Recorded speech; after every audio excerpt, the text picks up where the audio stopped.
വിസ്മയങ്ങളൊന്നും തന്നെയില്ലാണ്ട് സർക്കാർ ബജറ്റ്. നമസ്കാരം. ഈ ദിവസത്തെ ഏറ്റവും പ്രധാനപ്പെട്ട വാർത്താ വിശേഷങ്ങളുമായി ജനേകം ടോപ് 10 ന്യൂസിലേക്ക് സ്വാഗതം. വിസ്മയങ്ങളൊന്നും തന്നെയല്ലാണ്ട് കബളിപ്പിക്കുന്ന പ്രഖ്യാപനങ്ങളുമായി സർക്കാർ ബജറ്റ്. മുഖ്യമന്ത്രി വി.ഡി. സതീശൻ നിയമസഭയിൽ അവതരിപ്പിച്ച ബജറ്റിൽ കിഫ്ബി എന്ന ആശയത്തെ ഇല്ലാതാക്കാനുള്ള നിർദ്ദേശങ്ങളാണ് മുന്നോട്ട് വെക്കുന്നത്. കൂടാതെ ആയിരങ്ങൾക്ക് തലചായ്ക്കുവാൻ ഇടമൊരുക്കിയ ലൈഫ് മിഷൻ പദ്ധതിയെയും ബജറ്റ് തഴഞ്ഞു. സർക്കാർ ജീവനക്കാരെയും ബജറ്റ് തഴഞ്ഞു.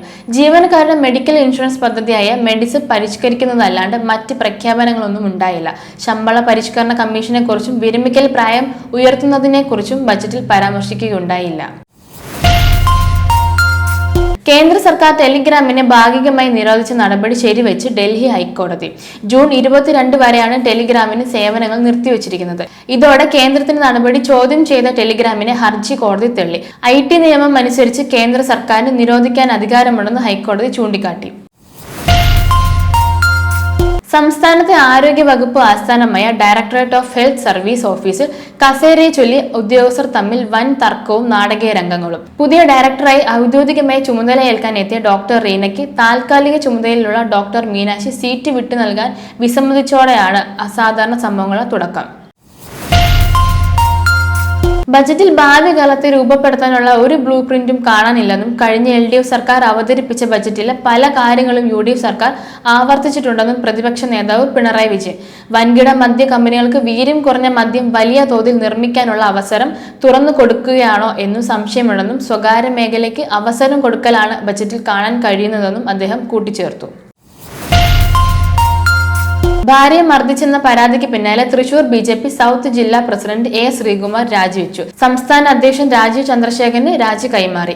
ഇയാൾക്കെതിരെ 2 കേസുകളാണ് നിലവിലുള്ളത്. കുടുംബപരമായ വിഷയത്തെ അനാവശ്യ വിവാദങ്ങളിലേക്കും വ്യക്തിഹത്യയിലേക്കും നയിക്കുന്നതും രാഷ്ട്രീയ നേട്ടങ്ങൾക്ക് ഉപയോഗിക്കുന്നതും ദൗർഭാഗ്യകരമാണെന്ന് ശ്രീകുമാർ രാജി അറിയിച്ചുള്ള കത്തിൽ പരാമർശിച്ചു.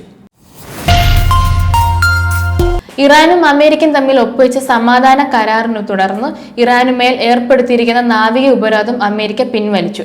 പ്രസിഡന്റ് ഡൊണാൾഡ് ട്രംപിന്റെ നിർദ്ദേശപ്രകാരമാണ് ഈ നടപടിയെന്ന് US സെൻട്രൽ കമാൻഡ് അറിയിച്ചു. അതേസമയം US കപ്പലുകൾ മേഖലയിൽ തുടരുമെന്നും അധികൃതർ വ്യക്തമാക്കി. കരാറിനെ അംഗീകരിക്കുന്നതായി ഇറാൻ പരമോന്നത നേതാവ് മൊജ്തബ ഖമേനി അറിയിച്ചു.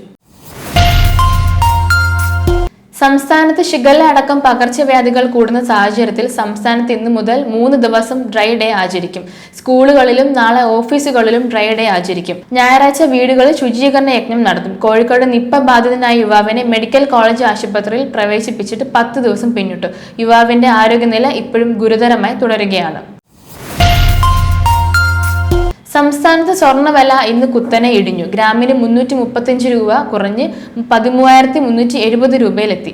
പവന് വില 2,680 രൂപ ഇടിഞ്ഞ് 1,06,960 രൂപയിലും എത്തി.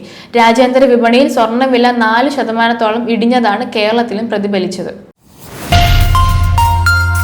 കഥാകാരി KR മല്ലിക അന്തരിച്ചു. കേരള സാഹിത്യ അക്കാദമി സമഗ്ര സംഭാവന പുരസ്കാരം നേടിയ മല്ലികയ്ക്ക് 2 തവണ അബുദാബി ശക്തി അവാർഡ് ലഭിച്ചു.